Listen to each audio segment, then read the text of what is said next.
मैं पिछले एक हफ्ते से, मैं 2-3 हफ्ते से पहले मेरे को बताया गया था 1 तारीख को आना है, लेकिन मैं एक हफ्ते से परमेश्वर से प्रार्थना कर रहा था, परमेश्वर आपके लोगों के लिए मैं क्या वचन लेके जाऊं।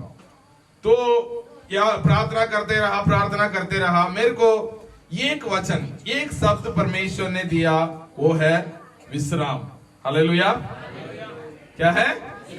विश्राम।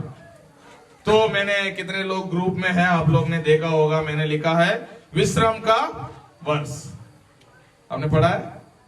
आपके ग्रुप में डाला था मैंने। इस साल जो है परमेश्वर मेरे लिए और हमारे लिए एक विश्राम का वर्ष देने वाले हैं। हालेलुया।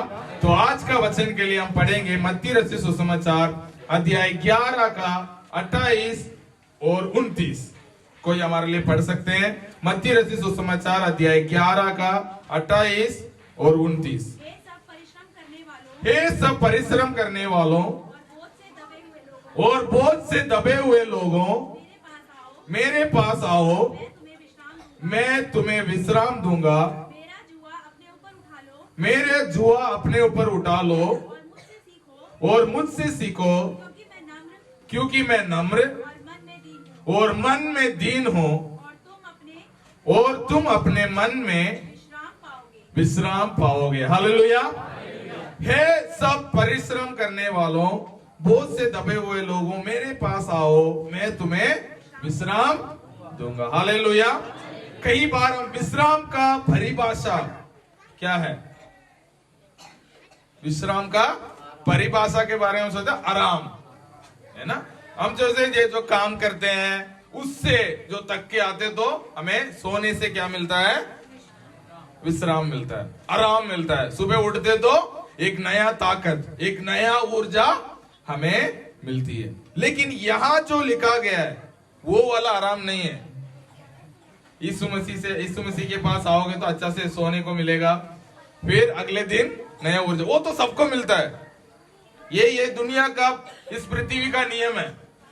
जो भी सोता है दोबारा उठता है तो नया ऊर्जा के साथ उठता है। ये जब तक पृथ्वी रहेगी, जब तक वो चलता ही रहेगा। लेकिन जो प्रभु यीशु मसीह यहाँ जो विश्राम की बात कर रहे हैं, वो विश्राम नहीं है जो हमें सो के उठने से मिलती है। हालेलुया। वो विश्राम के बारे में आज मैं बात करूंगा। तो विश्राम जो है हमारे भाग का है। किसके भाग का है? हमारे विरासत है। हालेलुया। विश्राम किसका विरासत है? हमारे विरासत है। हमारे मसीह परिवार का विरासत क्या है? विश्राम। दुनिया के लोग कहते हैं तुम दौड़ते रहो, मेहनत करते रहो, ताकि तुम विश्राम पाओगे। मैं सिर्फ काम ड्यूटी करने की बात नहीं कर रहा हूं। लोग पैदल चलते हैं, लोग अपने ऊपर मारते हैं, लोग अपने आप को नुकसान पहुंचाते हैं, ताकि एक दिन वो जाके क्या पा सके? विश्राम। उनको वो अलग अलग नाम देते हैं, मोक्ष, पुण्य, कई नाम, अलग अलग नाम है। लेकिन प्रभु यीशु मसीह में हमें कुछ करने का जरूरत नहीं है। हम विश्वास करते हैं, मसीह हमें विश्राम प्रदान करते हैं। हालेलुया। पर विश्राम जो है हर मसीह व्यक्ति का विरासत है। हालेलुया। सब लोग कहिए, विश्राम मेरा विरासत है। हालेलुया। विश्राम मेरा भाग है। जैसा मान के चलो, एक बेटा है, अपने पिता का विरासत किसका मिलेगी? अपने, पक्का, कोई संदेह नहीं। अच्छा बेटा को मिलेगा, बुरा बेटा को मिलेगा? अच्छा बेटे को, दोनों को मिलेगी ना। मान के चलो, मैं बताता हूं कहानी। आपका, मेरा बेटा है, बहुत बेकार है, बिल्कुल बात नहीं मानता है, बिल्कुल नहीं सुनता है। ठीक है, मेरा बात बिल्कुल नहीं सुनता है। मेरा 1 करोड़ का जमीन है मान लीजिए, ठीक है। तो मेरा बेटा बिल्कुल मेरा बात नहीं मानता है। लेकिन मेरा पड़ोसी है, उनका बेटा बहुत, बिल्कुल वो जैसा अच्छा बच्चा इस दुनिया में कोई है ही नहीं। तो मेरा विरासत जो है मैं पड़ोसी को दे दूंगा क्या? बहुत अच्छा है ना वो, हाँ? नहीं दूंगा। क्यों? मेरा बेटा तो सुनता ही नहीं, मेरा बात नहीं मानता है।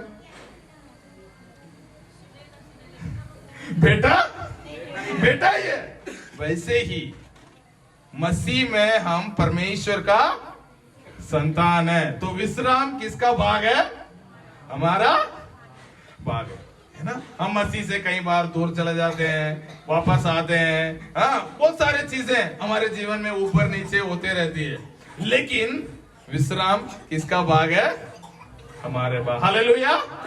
इसको आपके मन में लिखिएगा, इस साल विश्राम का साल है। आपके परमेश्वर के दया को, परमेश्वर के करुणा को, परमेश्वर का प्रेम को अनुभव करने के लिए आपको मेहनत करने का जरूरत नहीं है। हालेलुया। आप मेहनत करके परमेश्वर के अनुग्रह कमा लोगे क्या? नहीं।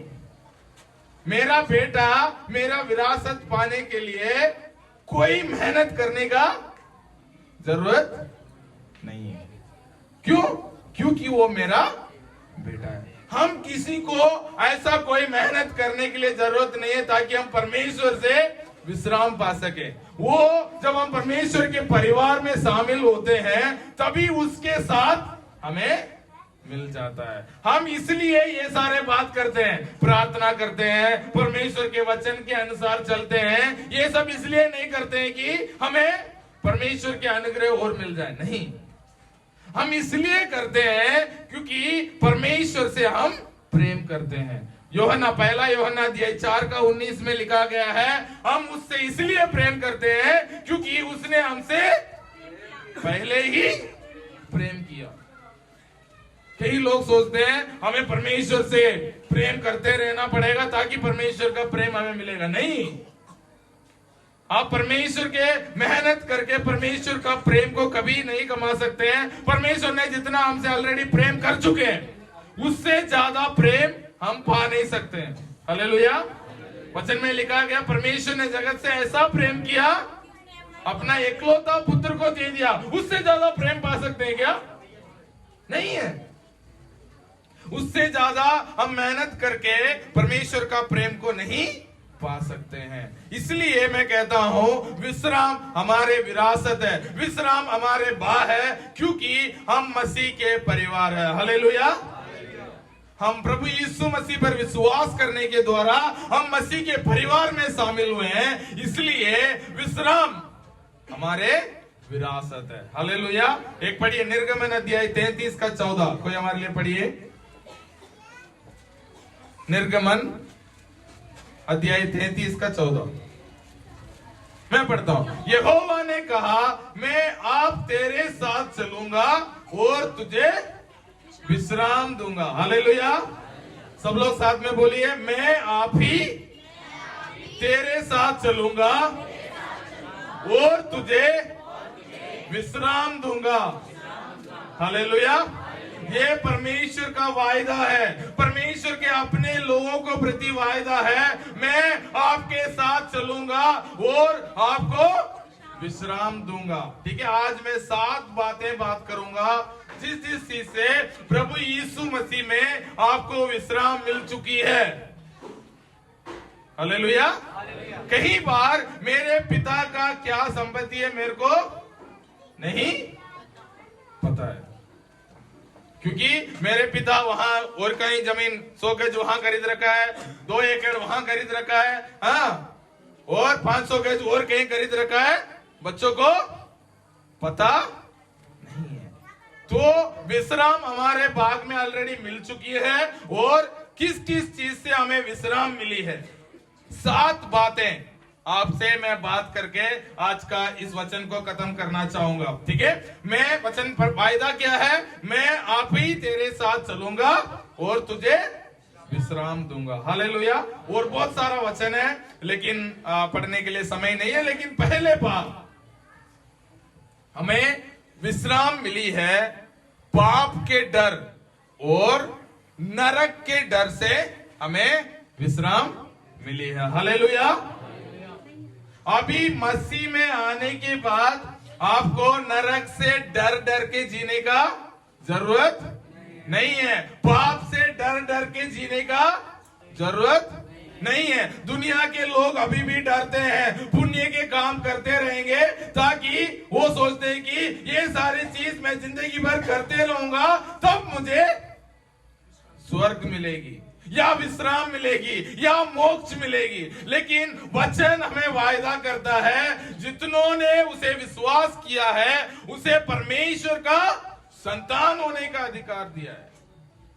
स्वर्ग तो बात की बात है, जब हम परमेश्वर के संतान हो गए हैं तो वहां कोई डाउट की नरक जाऊंगा या स्वर्ग जाऊंगा का कोई फायदा मतलब सवाल ही नहीं उठता। हम परमेश्वर वहां जहां रहते हैं वहां के वासी बन चुके। एक वचन पढ़िएगा, रोमियो अध्याय 6 का 14 और 17-18। रोमियो अध्याय 6 का 14 और 17-18।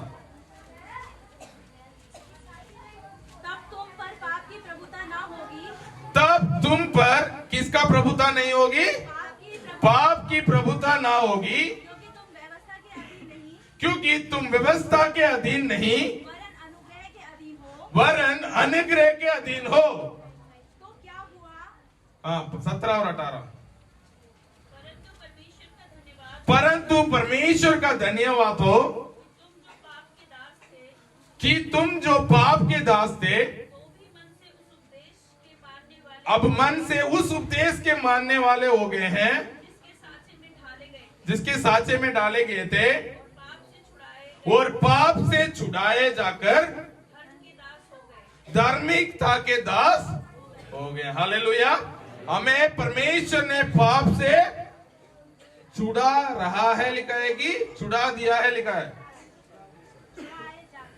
हाँ, छुड़ाए जाकर मतलब छुड़ा दिया है, हम छुड़ाए गए हैं और धार्मिकता के दास बन गए। हालेलुया। तो परमेश्वर ने हमें पाप के उस बंधन से छुड़ा दिया है, उस नरक के जाने वाले उस रास्ता से हमें हटाकर जीवन के ओर हमें मोड़ दिया है। हालेलुया। तो हमें विश्राम किससे मिली है? पाप से, पाप और नरक का डर से हमें विश्राम मिल चुकी है। हालेलुया। तो पहले बात, ठीक है, पहले बात क्या है? हमें पाप के डर और नरक के डर से विश्राम परमेश्वर ने प्रभु यीशु मसीह में हमें दे चुके हैं। हालेलुया। कितने लोगों को समझ में आया? बोलिए हालेलुया। ओके, एक और वचन पढ़ेंगे, रोमियो अध्याय 6 का 23। किसी को याद है तो तुरंत पढ़िएगा। क्योंकि पाप की मजदूरी तो मृत्यु है। हाँ, क्योंकि पाप की मजदूरी तो मृत्यु है, परंतु परमेश्वर का वरदान हमारे प्रभु यीशु मसीह में अनंत जीवन है। हालेलुया। गिफ्ट एक बार मिल गया तो वापस ले लेंगे। हाँ, कितने लोग हैं बर्थडे में जाकर गिफ्ट देते हैं, बर्थडे खत्म होने के बाद पीछे से गिफ्ट लेके चले जाएंगे? कोई भी नहीं है क्या? नहीं। लेकिन परमेश्वर में आने के बाद भी हम क्या सोचते हैं? मैं नरक जाऊंगा, स्वर्ग जाऊंगा। एक बार मैं प्रचार कर रहा था, कितने लोगों को पता है आप स्वर्ग जाओगे? 4-5 लोगों का हाथ उठा, बाकी का तो हाथ उठा ही नहीं है। तो बोल रहे थे अभी थोड़ी पता चलेगा, तो वहां जाएंगे तब पता चलेगा। नहीं है, वचन में लिखा गया पाप की मजदूरी तो मृत्यु है, प्रभु यीशु मसीह हमारे लिए मरा तो वो मजदूरी खत्म वहां। तो अभी परमेश्वर के वरदान हमारे लिए प्रभु यीशु मसीह में अनंत जीवन है। अभी आप आराम से सोच सकते हैं, ये सोच के नहीं अरे मैं नरक जाऊंगा, स्वर्ग जाऊंगा, ये चिंता आपके लिए जरूरत नहीं है, क्योंकि आप परमेश्वर के संतान है तो परमेश्वर जहां है वहां ही जाएंगे, क्योंकि वो हमारे लिए एक तोहफा। मनुष्य होने के नाते, मनुष्य होने के बावजूद हम क्या करते हैं? तोहफा देके वापस नहीं लेते, लेकिन परमेश्वर अपने तोहफा देके वापस ले लेता है। ठीक है, नहीं लेता है तो आपके बाग में क्या है? विश्राम है। क्या है? पाप और नरक के डर से आप छुड़ाए जा चुके हैं। हालेलुया। दूसरे बात क्या है? आपके व्यवस्था के डर से भी विश्राम मिल चुकी है। हालेलुया। व्यवस्था के अधीन, वचन में हमने रोमियो अध्याय 6 का 14 में हमने पढ़ा था, क्योंकि तुम व्यवस्था के अधीन नहीं वरन अनुग्रह के अधीन है। हालेलुया। एक और वचन पढ़िए, गलातियों अध्याय 5 का 18। गलातियों अध्याय 5 का 18। और यदि तुम आत्मा के चलाए चलते हो, यदि तुम आत्मा के चलाए चलते हो तो व्यवस्था के अधीन ना रहे। व्यवस्था के अधीन ना रहें। हम व्यवस्था के अधीन भी रहेंगे, आत्मा के अनुसार भी चलेंगे, वो नहीं हो सकता। व्यवस्था क्या है? व्यवस्था क्या है? कानून है। ठीक है, ये करोगे तो तुम मरोगे, ये नहीं करोगे तो जियोगे। ये व्यवस्था है। लेकिन परमेश्वर का अनुग्रह क्या है? हम इसलिए करते हैं क्योंकि हम परमेश्वर से प्रेम करते हैं। ठीक है, पहले हम आज्ञा इसलिए मानते थे क्योंकि आज्ञा नहीं मानेंगे तो मृत्यु है ना। यदि कोई परमेश्वर की आज्ञा के अनुसार नहीं चलता है तो उसका क्या है? मृत्यु है। लेकिन अभी हम व्यवस्था के अधीन में नहीं है। अभी हम परमेश्वर की आज्ञा को इसलिए मानते हैं क्योंकि हम परमेश्वर से प्रेम करते हैं। हालेलुया। हम नरक जाने का डर से परमेश्वर की आज्ञा को नहीं मानते, हम परमेश्वर से प्रेम करते हैं इसलिए परमेश्वर की आज्ञा को मानते हैं। हालेलुया। इन दोनों में फर्क है कि नहीं? हाँ, जितने भी बच्चे हैं बड़े होने तक ये बात समझ में नहीं आती है, पेरेंट्स का बात मानना। हम ज्यादा तरफ पेरेंट्स को, माता पिता को बात इसलिए मानते हैं क्योंकि डंडा पड़ेगी, क्योंकि वही चीजों को हम बाइबल में इधर भी लेके आते हैं, कलीसिया में भी। हम परमेश्वर से आज्ञा को इसलिए मानते हैं क्योंकि हम परमेश्वर से डरते हैं। परमेश्वर टोक देगा, परमेश्वर जला देगा, तवा में डाल के तल लेगा, आग में चोक देगा, इसलिए हम परमेश्वर को आज्ञा मानते नहीं है। वो नहीं है। परमेश्वर, सच बताओ तो परमेश्वर नरक आप और मेरे लिए नहीं बनाया। हमारे लिए बनाया था क्या नरक? किसके लिए बनाया गया था? शैतान के लिए बनाया गया था। तो परमेश्वर ऐसा कठोर परमेश्वर नहीं है, तलने वाला, चौंकने वाला, फ्राई करने वाला नहीं है। वो शैतान के लिए बनाया था, लेकिन शैतान बहुत चालाक है, उसके साथ बहुत सारे लोगों को लेके जाना चाहता है। लेकिन हम जो मसीह में है, हम परमेश्वर से इन बात से डरकर हम इसलिए परमेश्वर की आज्ञा को मानते हैं क्योंकि हम परमेश्वर से प्रेम किए हैं, और हम परमेश्वर से प्रेम इसलिए करते हैं क्योंकि उन्होंने पहले ही हमसे प्रेम किया। हालेलुया। व्यवस्था और अनुग्रह का आपको फर्क पता चल रहा है? व्यवस्था में नहीं करोगे तो मरोगे, लेकिन अनुग्रह में क्या है? हम इसलिए परमेश्वर की आज्ञा को मानते हैं क्योंकि हम परमेश्वर से प्रेम करते हैं। परमेश्वर से डरते नहीं है, परमेश्वर से प्रेम करते हैं। इसलिए यहां लिखा गया है आपको विश्राम मिली है, क्या है? व्यवस्था के डर से। हालेलुया। वो आपके प्रेमी पिता को हम इसलिए प्रेम करते हैं क्योंकि उन्होंने हमसे पहले ही प्रेम किया है। हालेलुया। आप पढ़िए रोमियो अध्याय 10 का 4। रोमियो अध्याय 10 का 4। क्योंकि हर एक विश्वास करने वाले के लिए धार्मिकता के निमित्त मसीह व्यवस्था का अंत है। हालेलुया। हर एक विश्वास करने वाले निमित्त। हर एक विश्वास करने वाला कौन कौन है? हम सब। हालेलुया। हर एक विश्वास करने वालों के लिए धार्मिकता के निमित्त यीशु मसीह व्यवस्था का अंत है। हालेलुया। व्यवस्था का जितना भी मांग था वो सारे मांग को यीशु मसीह ने क्रूस पर पूरा किया है। हालेलुया। क्रूस पर यीशु मसीह ने व्यवस्था के सारे मांग को पूरा किया और हमें व्यवस्था के अधीन से छुड़ाकर परमेश्वर के अनुग्रह के अधीन में लाया। हालेलुया। तो दूसरी बात जो हमें ध्यान रखना चाहिए वो क्या है? हमें विश्राम मिली है व्यवस्था के डर से। हालेलुया। अभी हम डर डर के व्यवस्था नहीं मानते हैं, हम प्रेम से व्यवस्था को मानते हैं। हालेलुया। तीसरी बात पढ़िए, याकूब का पुस्तक पत्री अध्याय 4 का 7। याकूब का पत्री अध्याय 4 का 7। परमेश्वर के अधीन हो जाओ, इसलिए परमेश्वर के अधीन हो जाओ और शैतान का सामना करो, और शैतान का सामना करो तो वह तुम्हारे पास से भाग निकलेगा, वो तुम्हारे पास से भाग भाग निकलेगा। हालेलुया। तो परमेश्वर ने शैतान के डर से भी हमें विश्राम दिया है। हालेलुया।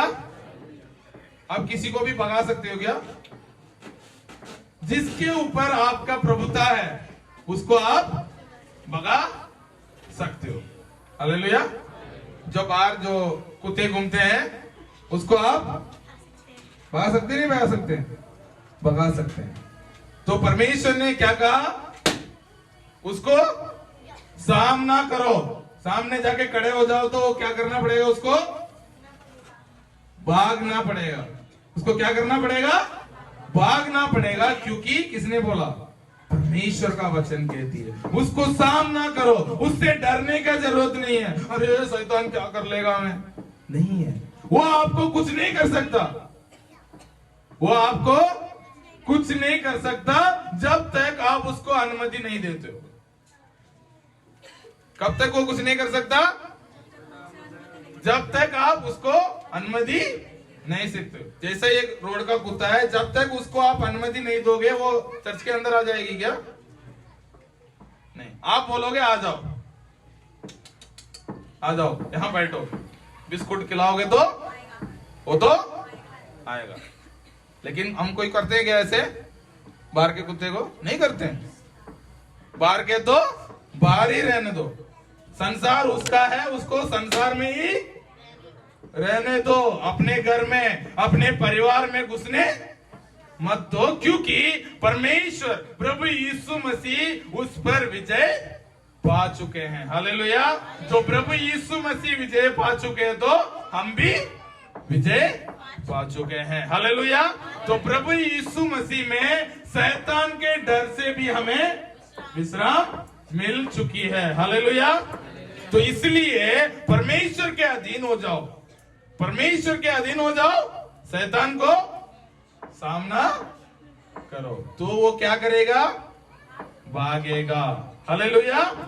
इसलिए हमें यह समझ आता है कि हमें शैतान से डरने का जरूरत नहीं। अरे वो क्या कर लेगा, वो कुछ नहीं कर पाएगा, वो छू भी नहीं पाएगा जब तक आप उसको अनुमति नहीं दोगे। हालेलुया।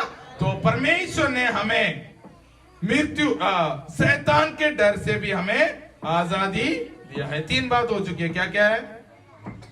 पाप और नरक के डर से हमें विश्राम मिल चुकी है। दूसरी बात, व्यवस्था के डर से हमें विश्राम मिल चुकी है। तीसरी बात, शैतान के डर से हमें विश्राम मिल चुकी है। हालेलुया।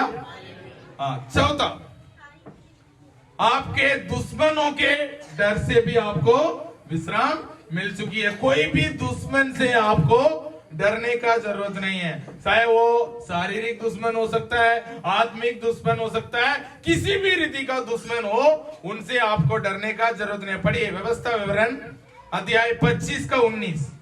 व्यवस्था विवरण अध्याय 25 का 19 पढ़िएगा।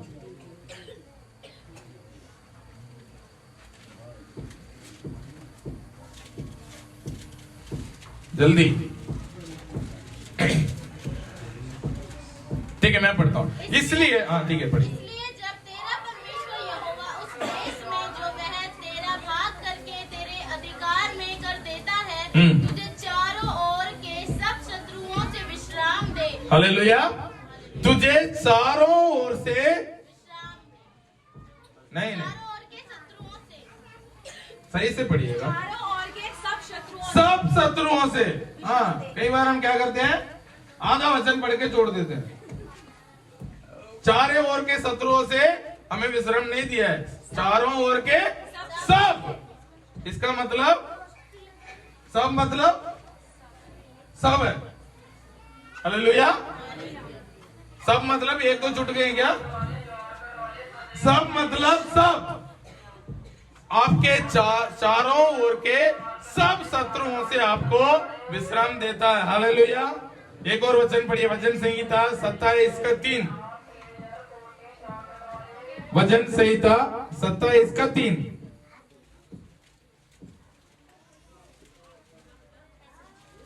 चाहे सेना भी मेरे विरुद्ध हाँ, चाहे सेना भी मेरे विरोध छावनी डाले, छावनी डाले, तो भी मैं न डरूंगा। तो भी मैं ना डरूंगा।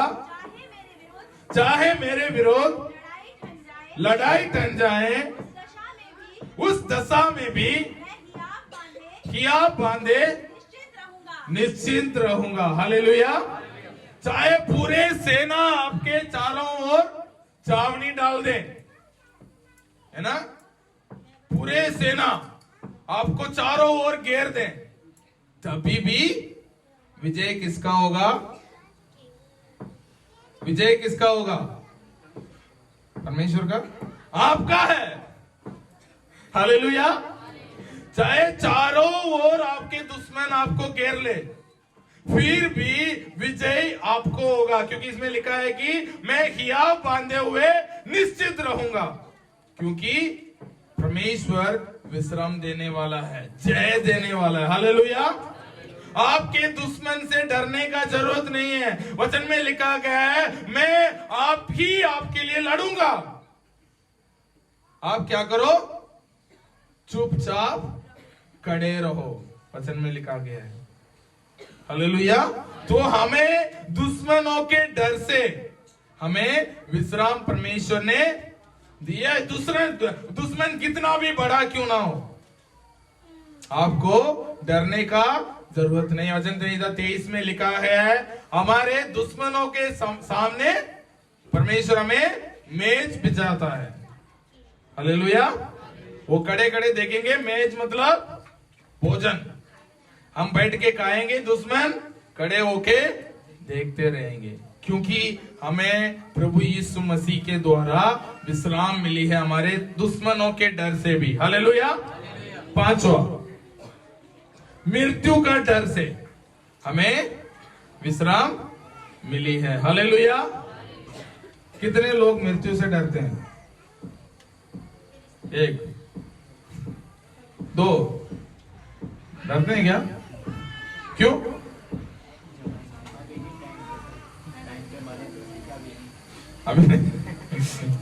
हमें डरने का जरूरत नहीं है। क्यों? लोग मेरे से पूछते हैं, आप डरते हो क्या मृत्यु से? क्योंकि मैं नहीं डरता। क्यों? क्योंकि इतना पता है, मैं जब तक परमेश्वर ने मेरे लिए जिस काम के लिए बुलाया उसे पूरा ना करूं, जब तक इस दुनिया में कोई भी शक्ति है मुझे लेके नहीं जा सकता। हालेलुया। क्योंकि हमारे भरोसा किस पर है? सेनाओं का यहोवा पर है। हालेलुया। हमें मृत्यु से डरने का जरूरत नहीं है। यदि हम मर भी जाएंगे, हम परमेश्वर के साथ रहेंगे, वो तो अलग बात है, वो आशा तो सबका है। लेकिन यहां रहते हुए भी हमें डरने का जरूरत नहीं है, क्योंकि प्रभु यीशु मसीह को मृत्यु में से जी उठाया, वो आत्मा हम में वास करता है। हालेलुया। वो वचन याद है आपको? जो आत्मा प्रभु यीशु मसीह को मृत्यु में से जी उठाया, वो ही आत्मा किसमें वास करता है? उससे हल्का वाला आत्मा ऐसा लिखा है वचन में? उससे थोड़ा कम सामर्थ्य वाले आत्मा नहीं है। वचन में लिखा गया है वही आत्मा जिस आत्मा ने प्रभु यीशु मसीह को मृत्युओं में से तीसरे दिन जी उठाया, वही आत्मा हम में भी वास करता है। हालेलुया। तो हमें मृत्यु का डरने का जरूरत नहीं है जब तक परमेश्वर का उस पूर्ण समय नहीं आएगा।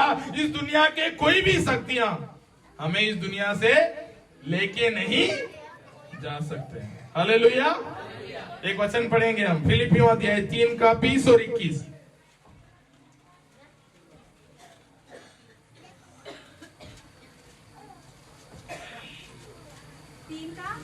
20 और 21। पर हमारा स्वदेश स्वर्ग पर है। हाँ। और हम एक उद्धार करता प्रभु यीशु मसीह के वहां से आने की बाट जो रहे हैं, वह अपनी शक्ति के उस प्रभाव के अनुसार जिसके द्वारा वह सब वस्तुओं को अपने वश में कर सकता है, हमारी दीनहीन देह का रूप बदलकर अपनी महिमा के देह के अनुकूल बना देगा। हालेलुया।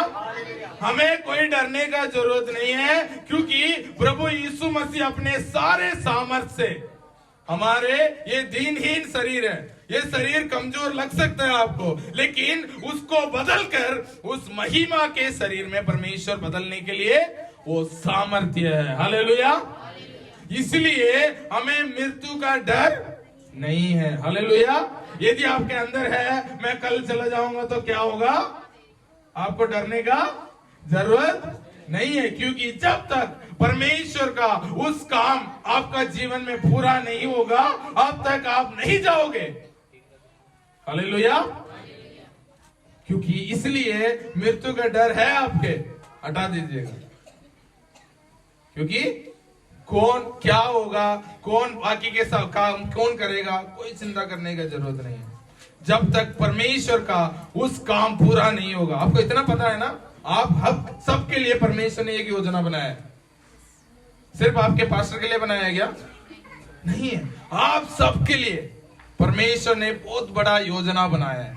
वो योजना जब तक इस पृथ्वी में रहते हुए पूरा नहीं होगा, जब तक आपकी मृत्यु नहीं होगी। इसलिए आपकी मृत्यु से डरने का जरूरत नहीं। पहला कुरिन्थियों अध्याय 15 का 55 से 57 पढ़िए। पहला कुरिन्थियों अध्याय 15 का 55 से 57।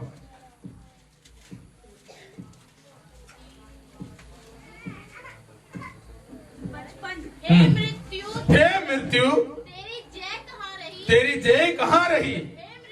हे मृत्यु, तेरा दंड कहाँ रहा? हाँ, कहाँ रहा? मृत्यु का दंड पाप है और पाप का बल व्यवस्था है। परंतु परमेश्वर को धन्यवाद हो जो हमारे प्रभु यीशु मसीह के द्वारा हमें जयवंत करता है। हालेलुया। हमारे प्रभु यीशु मसीह के द्वारा हमें जयवंत करता है। मृत्यु का डर नहीं है। हालेलुया। हम जयवंत जीवन जीने के लिए बुलाए गए हैं। मृत्यु के कोई भी शक्ति हमें कुछ भी नहीं कर सकता जब तक जो योजना जिस काम के लिए परमेश्वर ने हमें बुलाया है वो काम पूरा नहीं होगा। छठवा पढ़िएगा, मत्ती रचित सुसमाचार अध्याय 8 का 23 से 27। हमें हमारे परिस्थितियों से, हमारे परेशानियों से, हमारे संकटों से परमेश्वर ने हमें विश्राम दिया है। ठीक है, ये पढ़ने का जरूरत नहीं, मैं बताता हूँ। यीशु मसीह तब अपने चेलों के साथ नाव में जा रहे थे।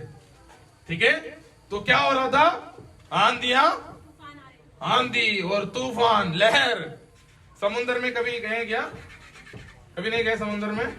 हाँ, कभी समुद्र के आसपास में किनारे में जाके खड़े होंगे। हमारे घर से 2 किलोमीटर समुद्र, तो हम ऐसे वॉकिंग चलते हैं। आप लोग जाओगे तो 2-3 दिन डरोगे, अरे लहर इतना तेज आ रही है, लेके तो नहीं चला जाएगी। लेकिन हम तो लहर में खेलते हैं। लहर ऐसा आती है तो ऐसा कूदते हैं, फिर लहर चला जाती है, फिर दोबारा आते हैं, एक बार कूदते हैं, लहर चला जाती है। लेकिन जिनके लिए आंधी के तो लहर के बारे में पता नहीं है, वो डरते। पहले बार मेरा पत्नी को ले गया था, लहर बहुत तेज आई थी, तो पानी वापस जाती तो नीचे से मिट्टी को भी लेके जाती है। तो मेरी पत्नी ऐसे गिर गई, अरे नीचे से कोई खींच रहा है। मैंने बोला कोई नहीं खींच रहा है, वो पानी नीचे से भी तेज वो लेके जाती है, फिर दोबारा आती है। वो हम डरते नहीं है क्योंकि हम लहरों में खेलने वाले हैं।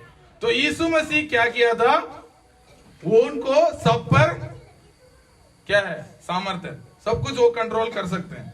इसलिए तब लहर आ रही थी, आंधियां चल रही थी, यीशु मसीह आराम से क्या कर रहे थे, विश्राम। जो यीशु मसीह ने जो वायदा किया है ना, वो आपके लिए भी यही विश्राम है। आंधियां बन के आए जिंदगी के फिकर, कौन है तेरा केवनहारा, है भरोसा तेरा किधर। वही पूछा था, हे अल्प विश्वासियों, तुम्हारे विश्वास कहां गया। ऐसे उसी वचन में 8 का 23 से 27 आप पढ़ेंगे, जहां लिखा गया है कि हे अल्प विश्वासियों, तुम्हारे केवनहारा, मैं नीचे सो रहा हूं, जब तक मैं सोते रहूंगा क्या मैं डूब जाऊंगा क्या। आपको क्या होना चाहिए, अरे यीशु मसीह तो नीचे सो रहे हैं, कुछ भी हो जाए होने दो, पहले तो वो डूबेंगे ना, उसके बाद हम डूबेंगे।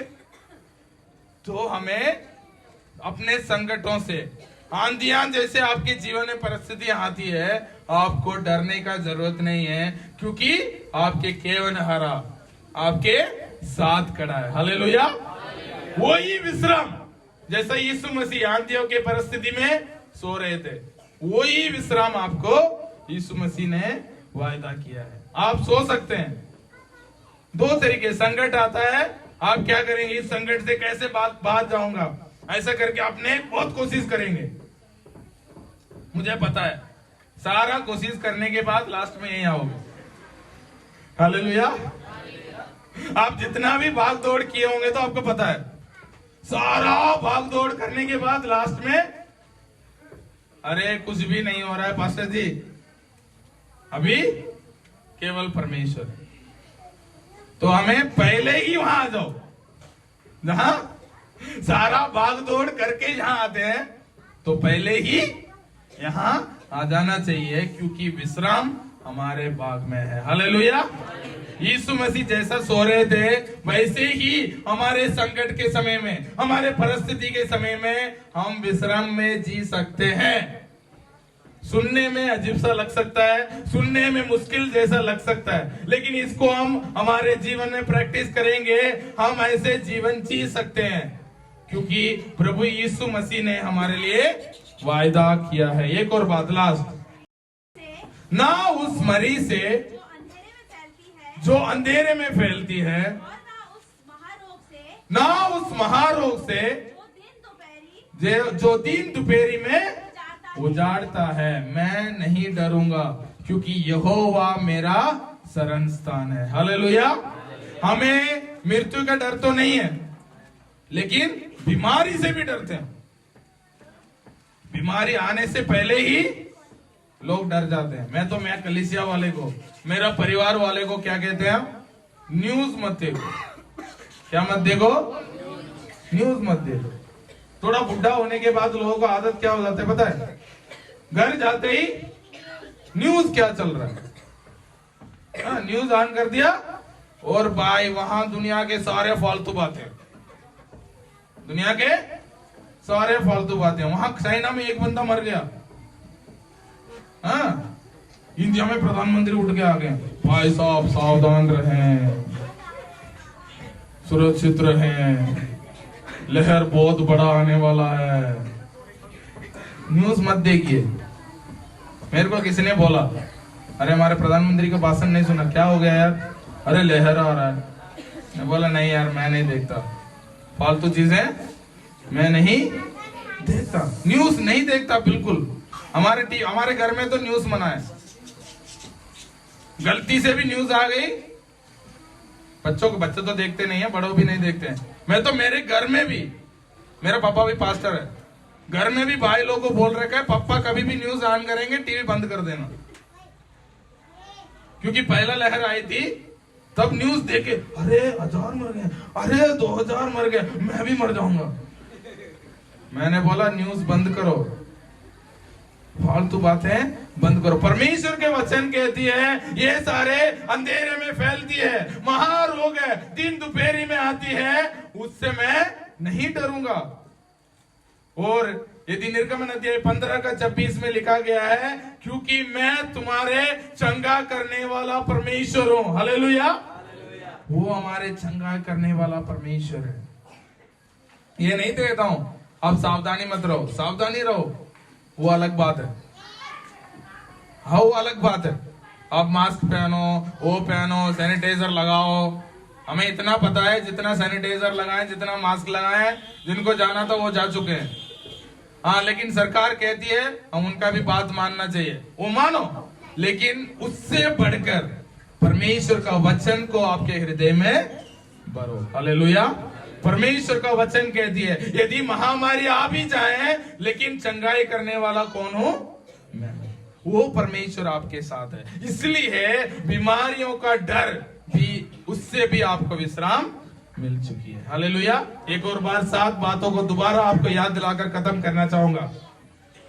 हमारे प्रभु यीशु मसीह ने वायदा किया विश्राम हमारे विरासत में है। पहली बात, पाप के डर और नरक के डर से हमें विश्राम मिली है। दूसरी बात, व्यवस्था के डर से हमें विश्राम मिली है। तीसरी बात, हाँ, शैतान की डर से हमें विश्राम मिली है। चौथी बात, हमारे दुश्मन से, हमें दुश्मनों की, हमारे शत्रुओं के डर से हमें परमेश्वर ने विश्राम दी है। पांचवी बात, मृत्यु के डर से हमें विश्राम मिली है। छठवीं, हमारे संकटों के डर से हमें विश्राम मिली है। सातवीं, हमारे बीमारियों के डर से हमें विश्राम मिली है। हालेलुया।